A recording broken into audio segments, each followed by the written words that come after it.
have to get 6 in order to qualify for the contract. He's starting. So what I want to go over today is the psychology of imprints. And I want to start off by posing a question. Have you ever said, this isn't me to something? Anything, it doesn't matter, just think about a time, imagine a time back in your past when you're like, you know what, that just isn't me. What an imprint is an imprint is your vision of yourself in your own mind.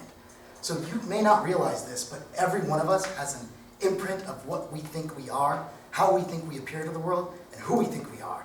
And the reason that's so key is that your imprint benefits you and it also hinders you.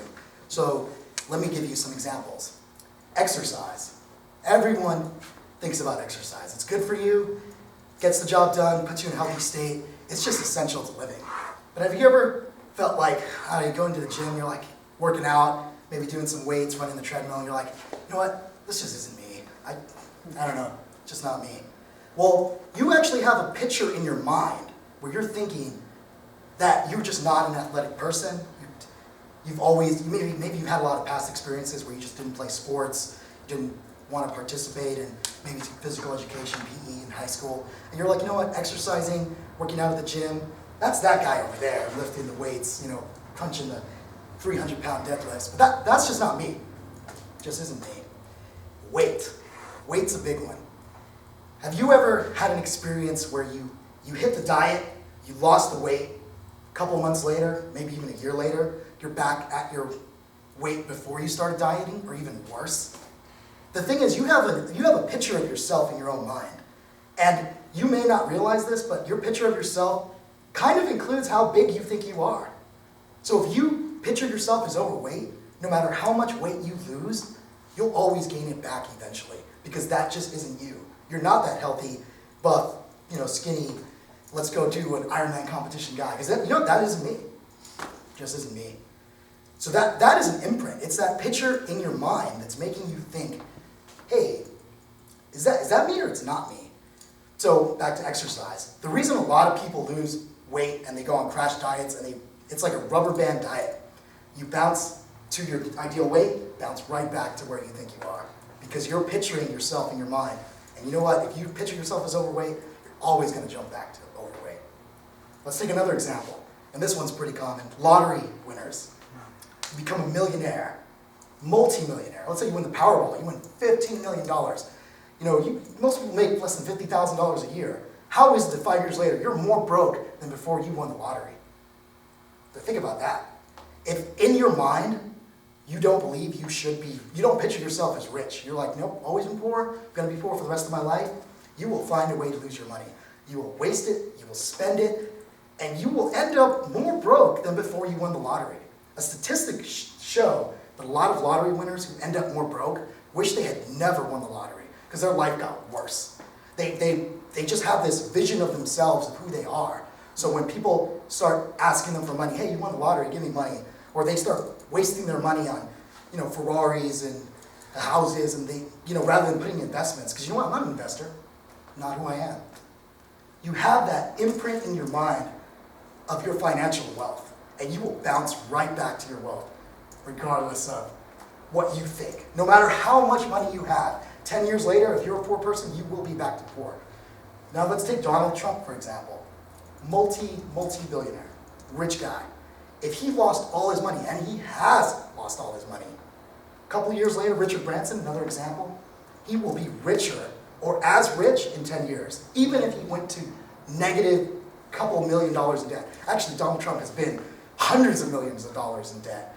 And give him 5 years, he's just as rich as he was before he lost all his money. Why? What's the difference? Well, someone like Donald Trump has an imprint in his mind, and that imprint is, I'm a rich person. So when I don't have money, something feels wrong. I'm just like, I need to find a way to make more money. I don't care what it takes. Against all odds, I will make more money. That's that imprint again. And that's why, a lot of times when you think about it, lottery winners, that's why if they don't seek counseling or they don't change their imprint, they will end up more poor than they really were. So let's take another example.